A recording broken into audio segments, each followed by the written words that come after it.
Diabetes ಅನ್ನೋದು ತಾಯಿಗಿಂತ ಹೆಚ್ಚಿಗೆ ಮಗುವಿಗೆ ತುಂಬಾ ಎಫೆಕ್ಟ್ ಆಗುತ್ತೆ. ಮಗುವಿನ ಹಾರ್ಟ್ ಫಾರ್ಮೇಷನ್ಗೆ ತೊಂದರೆ ಆಗಬಹುದು, ಸಿಸೇರಿಯನ್ ಆಗುವ ಸಾಧ್ಯತೆ ಇರಬಹುದು, ನಾರ್ಮಲ್ ಡೆಲಿವರಿ ಕಮ್ಮಿ ಆಗುವ ಸಾಧ್ಯತೆಗಳಿರಬಹುದು. PCOS ಏನಾರ ಪ್ರಾಬ್ಲಮ್ ಇದ್ದು ನೀವು ಕನ್ಸೀವ್ ಆಗಿದ್ರೆ ಅವಾಗ ಶುಗರ್ ಬರುವ ಸಾಧ್ಯತೆ ಹೆಚ್ಚಿಗೆ ಇರ್ತದೆ. ಶುಗರ್ ಅನ್ನೋದನ್ನ ದಯವಿಟ್ಟು ನೀವು ಲೈಟ್ ಆಗಿ ತಗೊಂಡ್ಬೇಡಿ.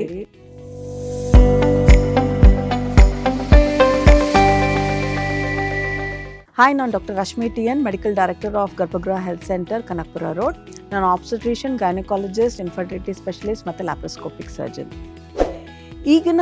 ಈಗಿನ ಪೇಷಂಟ್ಸು ಅಂದರೆ ಪ್ರೆಗ್ನೆಂಟ್ ಪೇಷಂಟ್ಸು ನನಗೆ ಬರೋರು ಸುಮಾರು ಏಜು ಜಾಸ್ತಿ ಇರ್ಬೋದು, 30ಕ್ಕಿಂತ ಜಾಸ್ತಿ ಇರ್ತದೆ, ಪ್ಲಸ್ ವೆಯ್ಟ್ ಜಾಸ್ತಿ ಇರ್ತದೆ, PCOS ಪೇಷಂಟ್ಸ್ ಆಗಿರ್ತದೆ. ಆ್ಯಂಡ್ ಕೆಲವೊಬ್ರು ನಾರ್ಮಲ್ ಆಗು ಬಿಲ್ಟ್ ಆಗಿರೋ ಪೇಷಂಟ್ಸ್ ಕೂಡ ಬರ್ತದೆ. ಸೊ ಈ ಥರ ಇದ್ದಾಗ ಏನಾಗುತ್ತೆ, ಪ್ಲಸ್ ಫ್ಯಾಮಿಲಿ ಹಿಸ್ಟ್ರಿ ಆಫ್ ತಂದೆ ತಾಯಿಗೆ ಶುಗರ್ ಇರುವ ಪೇಷಂಟ್ಸ್ ಕೂಡ ಇರ್ತಾರೆ. ಸೊ ಆವಾಗ ಪ್ರೆಗ್ನೆನ್ಸಿಯಲ್ಲಿ ಒಂದು ಏನು ಅಂತ ಅಂದರೆ GDM ಅಂತ ಹೇಳ್ತೀವಿ, ಅಂದರೆ ಜೆಸ್ಟೇಷನಲ್ ಡಯಾಬಿಟಿಸ್ ಮೆಲೈಟಸ್. ಸೊ ಪ್ರೆಗ್ನೆನ್ಸಿಯಲ್ಲಿ ಯೂಶಲಿ 24 ವೀಕ್ಸ್ ಆದ ನಂತರ ಹ್ಯೂಮನ್ ಪ್ಲಾಸೆಂಟಲ್ ಲ್ಯಾಕ್ಟೋಜನ್ ಅಂತ ಹಾರ್ಮೋನ್ ಇರ್ತದೆ, ಈಸ್ಟ್ರೋಜನ್ ಆಗಿರ್ತದೆ. ಈ ಹಾರ್ಮೋನ್ಸಿಂದ ಏನಾಗುತ್ತೆ, ನಮ್ಮ ಬಾಡಿಯಲ್ಲಿ ಇನ್ಸುಲಿನ್ ರೆಸಿಸ್ಟೆನ್ಸ್ ಜಾಸ್ತಿ ಆಗ್ತದೆ.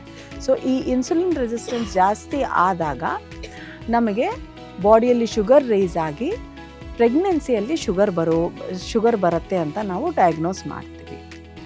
ಈ ಶುಗರ್ಗೆ ತಾಯಿಗೇನು ಸಿಂಪ್ಟಮ್ಸ್ ಇರೋದಿಲ್ಲ. ಈಗ ನಾನು ಬಹಳ ಪೇಷಂಟ್ಸ್ಗೆ ಹೇಳ್ತೀನಿ, ನಿಮಗೆ ಪ್ರೆಗ್ನೆನ್ಸಿಯಲ್ಲಿ ಶುಗರ್ ಬಂದಿದೆ ಅಂದಾಗ, ಮೇಡಮ್ ನನಗೇನು ಪ್ರಾಬ್ಲಮ್ ಇಲ್ಲ, I am absolutely fine, I don't have any issues ಅಂತ ಹೇಳ್ತಾರೆ. ಎಸ್, ತಾಯಿಗೆ ಸಿಂಪ್ಟಮ್ಸ್ ಏನೋ ಅಷ್ಟು ಕಾಣೋದಿಲ್ಲ ಇದು, ಬಟ್ ಬಾಡಿಯಲ್ಲಿ ಶುಗರ್ ಲೆವೆಲ್ಸ್ ಜಾಸ್ತಿ ಇರೋದ್ರಿಂದ ಅಲ್ಲಿ ಮಗು ಡೆವಲಪ್ಮೆಂಟ್ ಪ್ರತಿ ಕ್ಷಣ ಸೆಲ್ ಡಿವಿಷನ್ ಆಗ್ತಾ ಇರ್ತದೆ.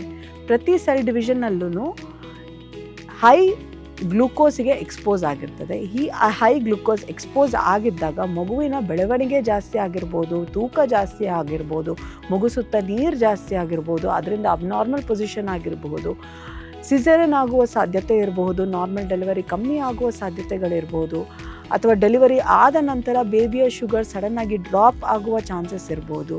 ಇನ್ನು ಕೆಲವೊಮ್ಮೆ ವೆರಿ ಅರ್ಲಿಯಲ್ಲಿ ಶುಗರ್ ಏನಾರ ಬಂದಿದ್ದರೆ ಮಗುವಿನ ಹಾರ್ಟ್ ಫಾರ್ಮೇಷನ್ಗೆ ತೊಂದರೆ ಆಗಬಹುದು. ಸೊ ಡಯಾಬಿಟಿಸ್ ಅನ್ನೋದು ತಾಯಿಗಿಂತ ಹೆಚ್ಚಿಗೆ ಮಗುವಿಗೆ ತುಂಬ ಎಫೆಕ್ಟ್ ಆಗುತ್ತೆ, ಅಂದರೆ ಪ್ರತಿದಿನ ಎಫೆಕ್ಟ್ ಆಗುತ್ತದು.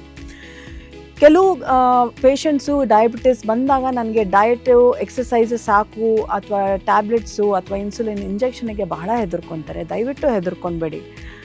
ಮಗುವಿಗೆ ಬೇಕಿರೋದು sugar control and adequate nutrition. Whether you are doing diet and exercise, whether you are taking tablets, whether you are taking insulin, doesn't matter. What matters is sugar control and adequate nutrition to the baby. ಅದು important ಆಗುತ್ತೆ ಮಗುವಿನ ಗ್ರೋತಿಗಾಗಿ. So ಈ ಥರ ಎಲ್ಲ problems ಇದ್ದಾಗ sugar ಅನ್ನೋದನ್ನು ದಯವಿಟ್ಟು ನೀವು ಲೈಟಾಗಿ ತೊಗೊಬೇಡಿ, ಸೀರಿಯಸ್ ಆಗಿ ಮಾನಿಟ್ರಿಂಗ್ ಮಾಡಿ. It should be a multi disciplinary approach ಅಂತ ಹೇಳ್ತೀವಿ. ಒಬ್ಬರು ಗೈನಕಾಲಜಿಸ್ಟ್ ಆಗಿ ನಾನು ಕೂತಿರ್ತೀನಿ, ಅಲ್ಲಿ ಡಯಾಬಿಟಾಲಜಿಸ್ಟ್ ಅಥವಾ ಎಂಡೋಕ್ರೈನಾಲಜಿಸ್ಟ್ ಆಗಿರಲಿ, ಇಲ್ಲ ಫಿಸಿಷಿಯನ್ ಆಗಿರಲಿ, ಅವರು ಶುಗರನ್ನು ಕಂಟ್ರೋಲ್ ಮಾಡಿಕೊಂಡು, ಪೀಡಿಯಾಟ್ರಿಷನ್ ಡೆಲಿವರಿ ಆದ ನಂತರ ಅವರು ಮಗುವಿನ ಶುಗರ್ಸನ್ನು ನೋಡಿಕೊಂಡು ನಾವು ಮುಂದಕ್ಕೆ ಹೋಗ್ತೀವಿ.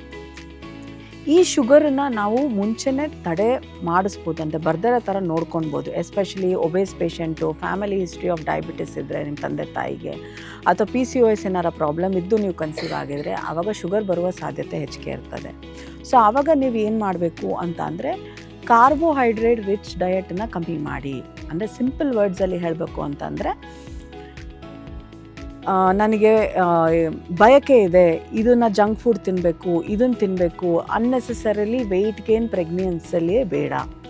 ನಮಗೆ ಡೈಲಿ ಬೇಕಿರೋದು ಅರೌಂಡ್ 500 kilograms ಆಫ್ 500 ಕ್ಯಾಲರೀಸ್ ಬೇಕಿರ್ತದೆ ನಮಗೆ ವೆಯ್ಟ್ ಗೇನಿಗೆ. ಸೊ ಅಷ್ಟು ತೊಗೊಂಡ್ರೆ ಸಾಕಾಗ್ತದೆ. Unnecessary sugar either in form of high sugar fruits, ಅಂದರೆ ಮ್ಯಾಂಗೋ ಆಗಿರಬಹುದು, ಅಥವಾ ಗ್ರೇಪ್ಸ್ ಆಗಿರಬಹುದು, ಸೀತಾಫಲ ಆಗಿರ್ಬೋದು, ಇದನ್ನೆಲ್ಲ ಡೈಲಿ ಕನ್ಸ್ಯೂಮ್ ಮಾಡ್ಕೊಂಡು ಹೋಗ್ತಿದ್ರೆ ವೆಯ್ಟ್ ಗೇನ್ ಜಾಸ್ತಿ ಆಗ್ತದೆ. ಹೊರಗಿನ ಐಟಮ್ಸು, ಜಂಕ್ ಫುಡ್ ತಿಂದರೆ ವೆಯ್ಟ್ ಗೇನ್ ಜಾಸ್ತಿ ಆಗ್ತದೆ. ಸೊ ಹೆಲ್ದಿ ಮನೆಯಲ್ಲಿರುವ ಫುಡ್ ತೊಗೊಂಡು, ಶುಗರ್ ಕಮ್ಮಿ ಇರುವಂಥ ಫ್ರೂಟ್ಸ್ ತೊಗೊಂಡು, ಪ್ರೋಟೀನ್ಸ್ ಜಾಸ್ತಿ ಇಂಟೇಕ್ ತೊಗೊಂಡು, ಪ್ರತಿ ಮೀಲ್ ಆದಮೇಲೆ ಒಂದು 20 ನಿಮಿಷ ವಾಕಿಂಗ್ ಮಾಡಿಕೊಂಡು, ಎಕ್ಸಸೈಸ್ ಮಾಡಿ, ಆ್ಯಂಟಿನೇಟಲ್ ಯೋಗ ಆಗಿರಲಿ, ಅಥವಾ ನಿಮ್ಗೆ ಯಾವುದೇ ಥರ ಪ್ರೆಗ್ನೆನ್ಸಿಯಲ್ಲಿ ಇರುವ ಸೇಫ್ ಆಗಿರುವ ಎಕ್ಸಸೈಸ್ ಇಷ್ಟ ಆಗಿರೋದಲ್ಲಿ ಅದನ್ನು ಮಾಡಿಕೊಂಡು ಆವಾಗ ಮುಂದಕ್ಕೆ ಹೋದಾಗ ನಾವು ಪ್ರೆಗ್ನೆನ್ಸಿಯಲ್ಲಿ ಶುಗರ್ ಬರೋದನ್ನು ತಡೆಯಬಹುದು. So I hope this video was helpful to you. Thank you. Latest ಹಾಗೂ ಇಂಟ್ರೆಸ್ಟಿಂಗ್ ಸುದ್ದಿಗಳಿಗಾಗಿ ಬಾಸ್ ಟಿವಿ ಕನ್ನಡ ಚಾನೆಲ್ನ ಸಬ್ಸ್ಕ್ರೈಬ್ ಮಾಡಿ. ಹಾಗೆಯೇ ಬೆಲ್ ಐಕಾನ್ ಪ್ರೆಸ್ ಮಾಡಿ. ಇದರ ಜೊತೆಗೆ ಫೇಸ್ಬುಕ್, ಇನ್ಸ್ಟಾಗ್ರಾಮ್, ಎಕ್ಸ್ನಲ್ಲೂ ಮಿಸ್ ಮಾಡದೆ ಫಾಲೋ ಮಾಡಿ.